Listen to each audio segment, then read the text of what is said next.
Hey guys, welcome back. It is your favorite Gimp of the Limp, and I'm here with a Kickstarter that's worth checking out. And this is actually one that I've covered before. I did a preview on this a couple months back. Really liked it. This is Trench Raid. Pop down, you little pop down thing, getting in the way. Trench Raid by Compass Games. And evidently, a lot of you guys mentioned the video as a tipping point to getting you to get the game, which I really appreciate. Always helps us out when you guys let the publishers know that, hey, you're checking out our stuff, because then they know that we're effective and we're doing stuff. Us, real reviewers, not that Mo guy, that crazy Mo guy out there. Anyway, it is by Compass Games and designed by Lisa Smedman. Already well past its goal. I never thought that was going to be an issue.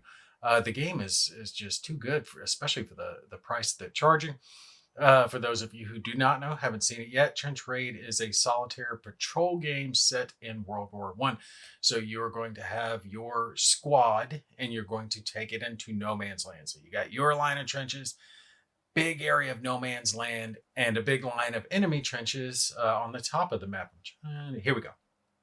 You can see the map here, and I'll flip back and forth between their Kickstarter page and my video, the game, so you can see all this stuff. You see your trench line starts here at the bottom, big area of no man's land, and then there's enemy trenches up here that you can also fill in and explore and find all this good stuff going on in there. But it's one of those games where you kind of create your story. It's not as much a roll and write like Silent Victory, those types. There's more choice in this. This almost feels kind of like you took Warfighter and mixed it together with some of those type games like Warfighter with a little bit of American Tank Ace jammed into World War One. I definitely like how you can kit out your squad however you like there at the beginning. So you've got a whole bunch of different sheets for all of your different squad members, a bunch of different riflemen, a bunch of different bombers, and then one officer, one NCO can come along. There's tracks on the left side of the sheets for their wounds, light wounds, serious wounds for all the different parts of the body. And then on the right side, their skills, which is really where the meat of this game has come from, the skills, because each individual soldier is going to have their own perks, their own benefits. Some are going to be better at shooting, some are going to be better at throwing, some are going to be better at getting in there and clobbering the Germans. And you can kind of kit that out. There are points you can put towards that to make them a little bit better, or maybe you don't increase their skills. Maybe instead you take extra gear, and the choice is left to you. That's where it really does kind of remind me of Warfighter, in that you get to have a fair amount of selection before you start your mission. And depending on what type of mission you go on, you're going to bring, assortment of different items. But there are certain things you're always going to want to have, because anything can happen there in that no man's land territory. The game does come with a whole bunch of counters, right? So you got the rule book, a bunch of dice. The dice are going to be used for multitude of different things. Big thing is you're going to be doing checks with them, and that's those skill points that I was just talking about. So you need to roll your dice and however many points you have in a skill. So let's say you're taking a shot. Your shooting skills 4, you roll 4 dice. It's just that simple. And depending on the difficulty of the shot, in this example, you would either need 1, 2, or 3 successes. And that's going to be determined by rolling a 5 or 6 on your die. So the gameplay is really easy to understand. A couple other dice included for other random things that happen. Dry erase marker, because these sheets are glossed over, so you can write directly on, not the counters, the sheets. Bunch of the counters, and this is for filling in your no man's land. This is really the awesome meat part about this game, is as you travel across this map, you're going to be placing those counters. You're going to explore, and it's going to unfurl itself as your squad goes along. So you don't know what's going to be there each and every time that you go out. So every mission is going to be different. Anytime you set off out into no man's land, you're going to discover the terrain as you go. Mo and I were talking about it the other day on Whiskey Charlie, in that you can take and play that a couple different ways. You can just do the standard game where you roll and see what the event is, whatever the terrain is that you find. Or if you wanted to, you could shuffle all those terrain pieces together, mix them all up and then place them randomly across the board. Now you don't have to roll. You just move your squad along the map and see whatever pops up. We like both ideas. That was our little ad hoc at home rule.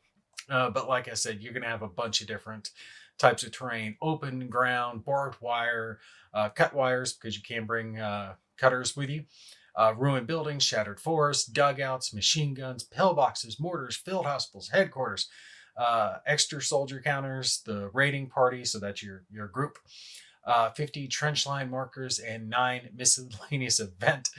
The miscellaneous event kept burning me. A bunch of player aids come with it, some quick reference charts as well, and the random events guide, and of course the map, which is mounted. And I gotta say, with a mounted map, you're coming in at a good price. $55 is nothing for everything that comes with the game. And these are thick counters too. Nice mounted map, thick counters, glossy player aids, soldier sheets that you can write on yourself with a dry erase marker, so it makes changing stats or marking wounds a breeze. Everything really is just good for the players.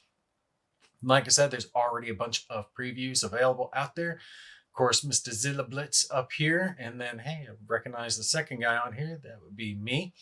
And Legendary Tactics has his own video up here as well. You can check out.